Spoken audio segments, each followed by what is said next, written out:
Muy buenas tardes y bienvenidos una vez más a su programa Ya sé que no aplauden. El día de hoy me acompaña Dani Sena. Dani, ¿cómo estás? Hola, muy bien Alexis, muchas gracias y muy contento de estar aquí otra vez. Qué bueno, una invitada siempre muy bienvenida. Muchas gracias. Antes de entrar en materia y poder hablar del tema de la semana que va a ser el Brexit, que parece un tema interminable, que llevamos años ya en él, pero que va a seguir teniendo consecuencias. Pero antes de poder entrar en materia, no queremos dejar pasar un acontecimiento la semana pasada. El día martes de esta semana que se fue, murió uno de los humanistas y yo creo que una de las personas más fundamentales para entender la vida cultural del siglo XX en México. El sensible fallecimiento de Miguel León Portilla es sin duda, creo que un antes y un después en la vida cultural mexicana. Creo que su fallecimiento cierra una página de la historia del país y posiblemente esperemos que se abra uno más. A Miguel León Portilla le queda la eternidad, a nosotros nos quedan sus libros, sobre todo uno en especial, Visión de los Vencidos, en los cuales don Miguel recobró la voz de esos indígenas conquistados, el dolor, su sufrimiento, ante los invasores, ante los dioses, ante quienes vinieron y destruyeron lo que quedó. Miguel León Portilla es ese pedazo de la cultura mexicana que decidimos ignorar y es una parte de la cultura que él nos decidió recordar y no queríamos dejar pasar este acontecimiento y recordar la memoria de don Miguel León Portilla.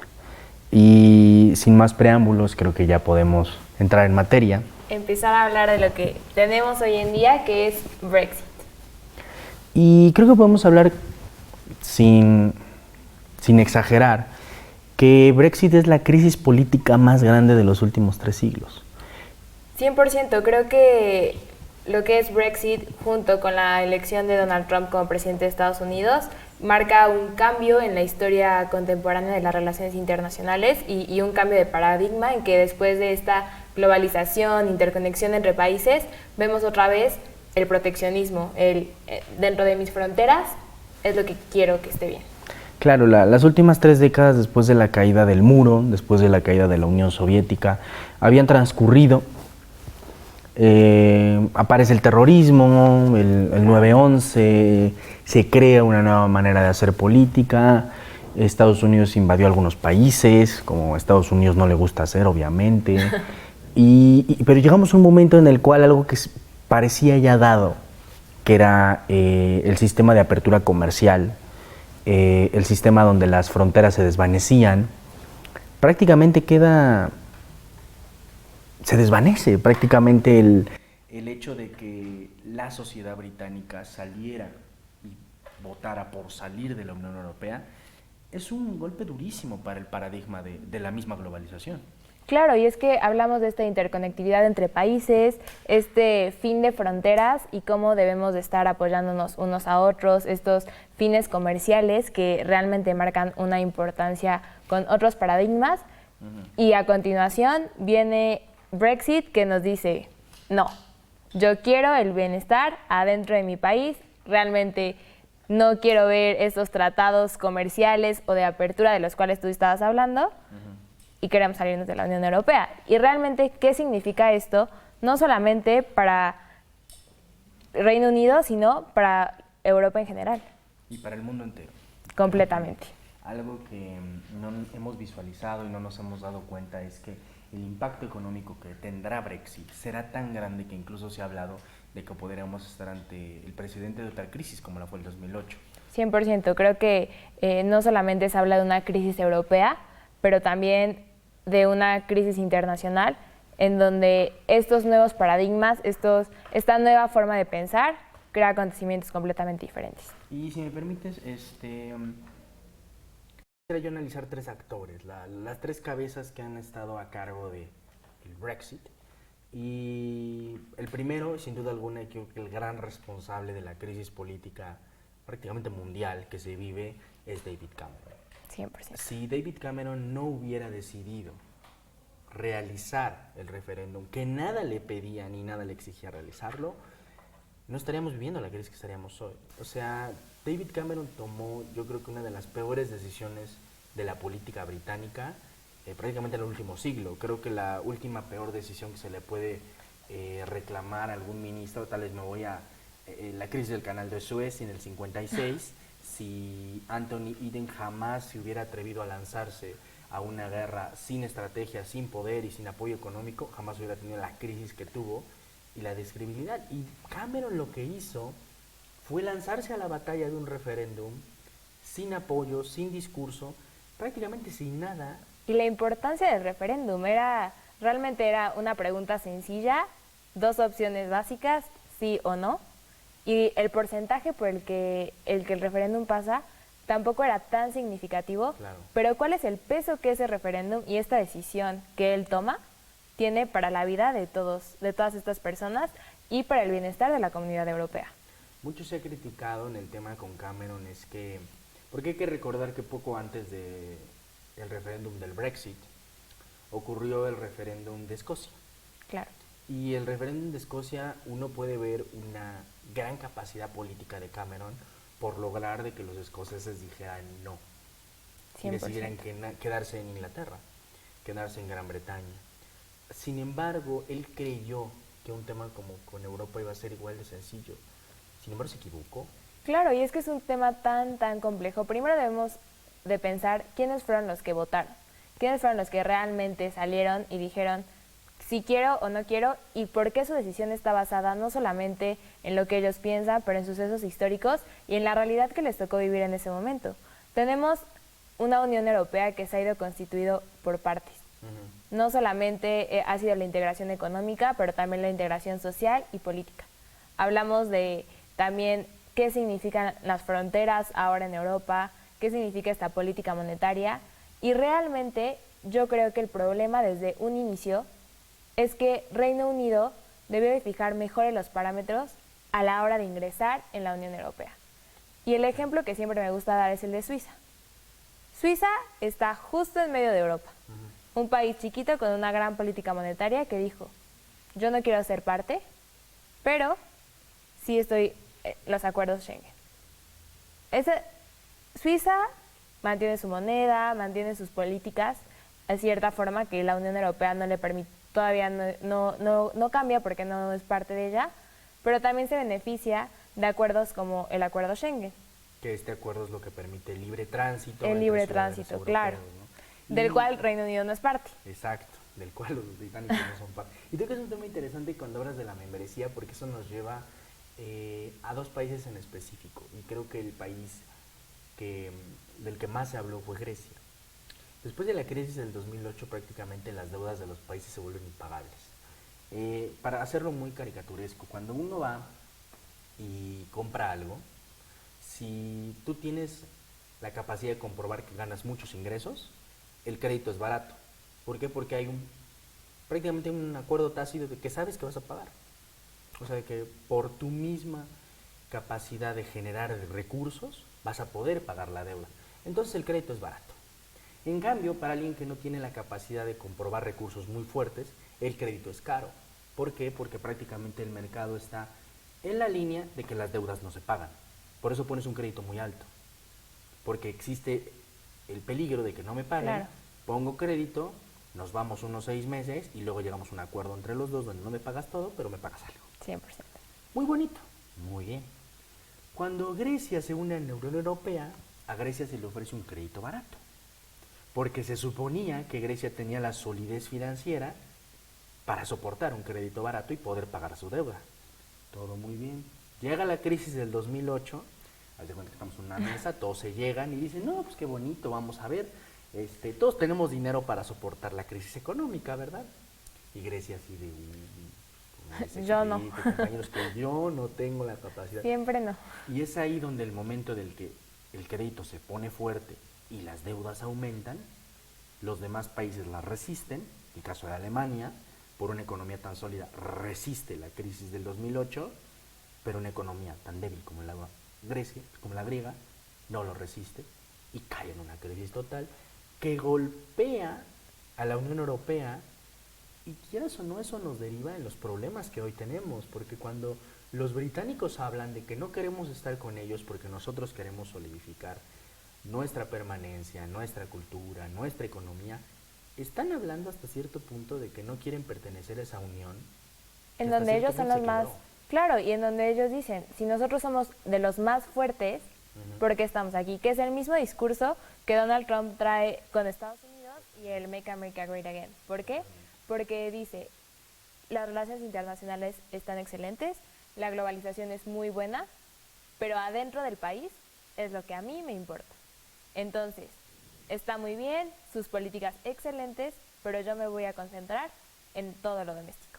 Yo no sé, tú cómo lo ves, pero algo que yo siempre he pensado del Brexit es que yo siento que hay un tema de orgullo ahí en los británicos, porque a los británicos no les gusta no ser los líderes de Europa. Porque los líderes de Europa indiscutiblemente son Alemania y Francia. Claro. Eso es un hecho. Y como que a Gran Bretaña no le convence esa posición secundaria. Porque, ojo, tenemos que ver algo. Si ponemos a ver el tema de la Unión Europea, la salida del Reino Unido de la Unión también implica una crisis de términos de seguridad. ¿Quién tiene el ejército más grande en Europa? Inglaterra. ¿Quién tiene la fuerza militar y quién es miembro del Consejo de Seguridad? Inglaterra. Claro, y no solamente es eso, también tenemos la cuestión de las fronteras entre Irlanda del Norte e Irlanda del Sur. Tenemos toda esta parte que hace que Brexit sea realmente difícil y se ha demostrado porque no se han podido salir todavía. Y es que el referéndum fue fácil, la decisión de salirse también, pero las políticas que no quieren aceptar, porque ellos querían salirse teniendo todo igual. Nada más no tener las obligaciones, pero sí los privilegios. Nadie les avisó que, oye, si te sales, hay cláusulas, y va a haber convenios, y va a haber diferentes cosas. Creo que, y actualmente, Boris Johnson, en su último apartado, sí crea más neutralidad y más bienestar en lo que se hace del acuerdo con el que se quiere salir con la Unión Europea. Sin embargo, la Unión Europea no va a dejar que ellos se salgan sin solamente porque sí. Y es que no solamente seguridad, también es cuestión económica. Totalmente. Ellos aportan gran parte del presupuesto, que aunque el presupuesto de la Unión Europea, como sabemos, no es muy amplio, lo que ellos aportaban sí era un porcentaje significativo del presupuesto total. Entonces, esa es otra opción también. El problema ahorita es, ¿qué nos queda? Porque yo creo que un hecho es que se van a salir. Porque si no se salen, ¿qué pasaría? ¿Van a hacer el referéndum? Sinceramente yo creo que si hoy le vuelven a preguntar a los británicos si quieren pertenecer o se quieren ir, la respuesta sería que se quieren quedar. Sí. Pero no pueden hacer eso, porque ¿dónde está la legitimidad, la legalidad del referéndum anterior? Y ¿Dónde queda? donde ya pidieron su salida, o sea, ya iniciaron el proceso de salida. Es decir, la crisis política que estamos viendo, y no lo estamos visualizando porque ha sido un proceso muy largo, y es ahí donde es muy interesante, porque un país, por más autónomo que se considere, cuando cede en temas de soberanía, es muy difícil recuperarlo. Y al final Inglaterra está teniendo ese problema. Ellos pelean su soberanía, su autonomía, pero los costos para recuperarla son muy altos. No, pero el problema es que cuando ellos decidieron formar parte, ellos sabían que tenían que ceder soberanía. Y es que el problema está en qué pasa con los regionalismos. La Unión Europea es clave actualmente de un regionalismo bien formado. Ninguna otra región del mundo tiene la unión económica, política y social que tiene la Unión Europea, por diferentes razones. Economía, geografía, el tamaño de sus países. Digo, no le pidamos a América tener ese tipo de integración cuando tenemos el triple de territorio que cualquier país de Europa. Pero ¿qué está pasando realmente? ¿Qué significa esto no solamente para una Europa en crisis, pero para la crisis del regionalismo? Ya no vamos a creer realmente en que podemos crear uniones económicas porque se van a terminar saliendo. Y que es un tema ahí interesante, porque una de las lógicas por las cuales Europa se tenía que unir y por las cuales Europa se une es porque al final se dieron cuenta de que solos eran demasiado débiles. O sea, la lógica de que hoy la Unión Europea importa es porque están juntos. Claro, y aparte tenemos un pluriculturalismo que se vive en Europa y que realmente creo que una de sus grandes ganancias es que se ha respetado hasta cierto momento, no solamente la soberanía, porque sí cedes al entrar, sino también lo que hace especial a cada país. Creo que es una unión muy completa. Entonces, ¿qué está pasando ahora? ¿Y por qué se crea todo en este momento todos estos dichos que dicen, bueno, no me gusta realmente ser parte o no quiero apoyar. Creo que lo que pasa con Reino Unido es que quieren recibir los beneficios de ser parte de la Unión Europea sin tener las responsabilidades que se les ha otorgado. También ahí hay una crisis total de identidad, una crisis de identidad en el sentido de que hoy la mayoría de los jóvenes que viven se consideran europeos. O sea, es decir, el tema de lo nacional, el tema de ser francés, ser griego, queda un poquito reducido ante la idea de otra palabra más grande, más amplia, más plural, que es lo europeo. Sin embargo, hay otra parte de la población muchísimo más grande, muchísimo más longeva, que antes que europeos son franceses, antes que europeos son alemanes. Es decir, si hay una lucha cultural 100%. entre la identidad nacional y una identidad supranacional, que eso es la unión. Y me lleva a recuperar un clásico, que es Samuel Huntington, que él hablaba de la crisis y la guerra de las civilizaciones. Claro. Él decía que al final la civilización occidental se iba a enfrentar contra las otras civilizaciones, la civilización de Latinoamérica, la civilización de África, la civilización musulmana, la asiática. Es decir, él dividía el país en civilizaciones y decía que mientras los países tuvieran la misma civilización, los mismos valores, tal vez la misma lengua, pero no necesariamente, podrían convivir y cooperar. Prácticamente el argumento de Huntington, si vemos la crisis política actual que está teniendo Europa, se quiebra. Pero si incluso uno ve la historia europea, tampoco eran hermanos y hermanas, donde todos iban muy abrazados.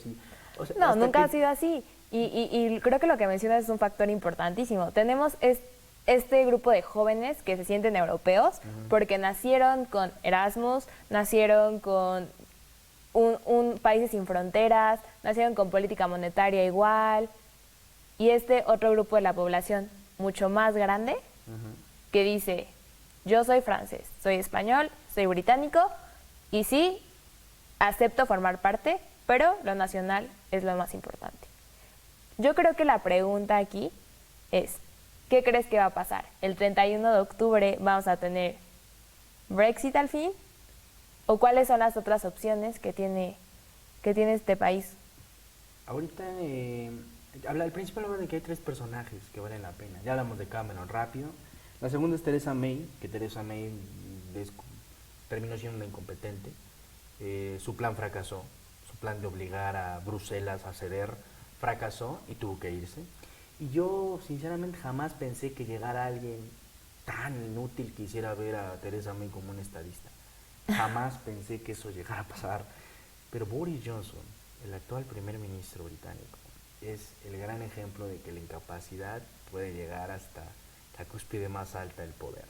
Y el hecho de que Boris Johnson está ahí no solo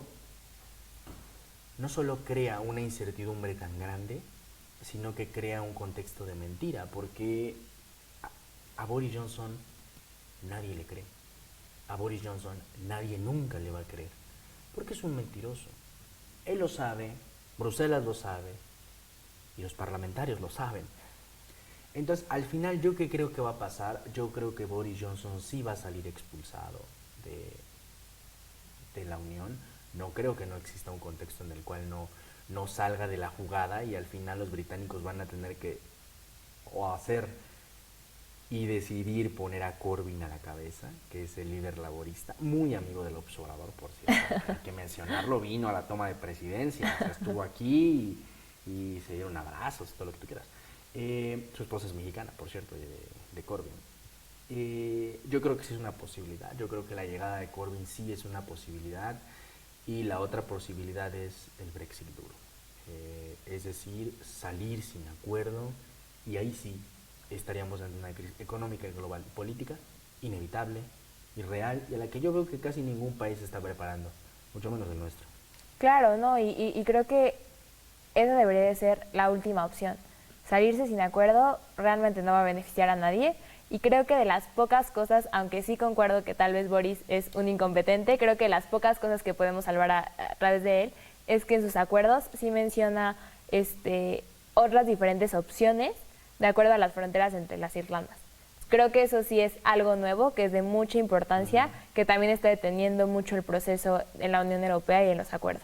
Entonces es muy importante saber de todo esto y pensar qué es lo que va a pasar, qué están dispuestos a ceder y también Bruselas qué está diciendo al respecto, porque no los van a dejar salir de manera fácil, no.